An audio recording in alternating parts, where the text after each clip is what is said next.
Junior চিকিৎসকদের পর এবার মালদা মেডিকেলে কর্মবিরতিতে অস্থায়ী কর্মীরা। অস্থায়ী কর্মীদের অভিযোগ, গত 1.5 মাস ধরে তারা বেতন পাননি। এমনকি নতুন কোম্পানির আন্ডারে এসে কাজ করার জন্য তাদের কাছে 8,500 টাকা করে ঘুষ দেওয়া হচ্ছে। বিষয়টি ঊর্ধ্বতন কর্তৃপক্ষকে জানিয়েও কোনো ফল না মেলায় কর্মবিরতি শুরু করেছেন অস্থায়ী কর্মীরা। অস্থায়ী কর্মীদের বোঝানোর চেষ্টা করছে মেডিকেল কর্তৃপক্ষ।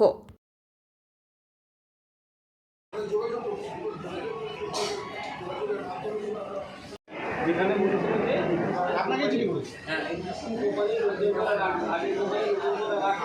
ডকুমেন্টেশন আছে ওকে সেখান থেকে ওরা বাউন্ড আপনাদেরকে আমাদের আপনার কাছে অবিলম্বে জয়েনিং করাতেই হবে।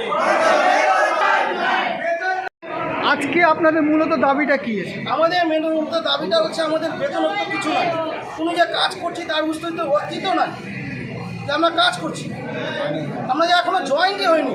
আগের একটা কোম্পানি কাজ করছে, আমাদের যে কাজ করা ছিল সেই কোম্পানিটা চলে যায় 31 তারিখে চলে গেছে। হ্যাঁ, 31 তারিখে চলে গেছে। 31 তারিখে চলে যাওয়ার পরে যে আমরা কাজ করছি সে কোনো অস্তিত্ব নাই যে কোনো জয়েন করেছে। আবার কোনো কোম্পানি একবার এসেছিলো, লোক এসে বলছে তোমাদের আমাদের কাছে ই চাইছে 8,500 টাকা করে 1 মাসের ই চাইছে, ঘুষ চাইছে। কেন দেবো আমরা? 11 মাস কাজ, 12 মাস যে দিবে না সে কাজ করতে পারবে না, সোজাই বলে দিচ্ছি।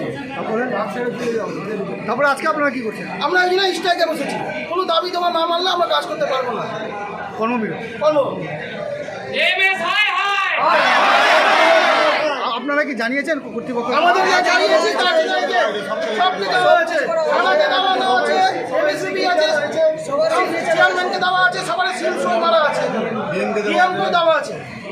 কি নাম আপনার? আমার নাম সুমন দাস। কি আপনি? আপনার আমি হচ্ছে উপরে কর্মবন্ধু।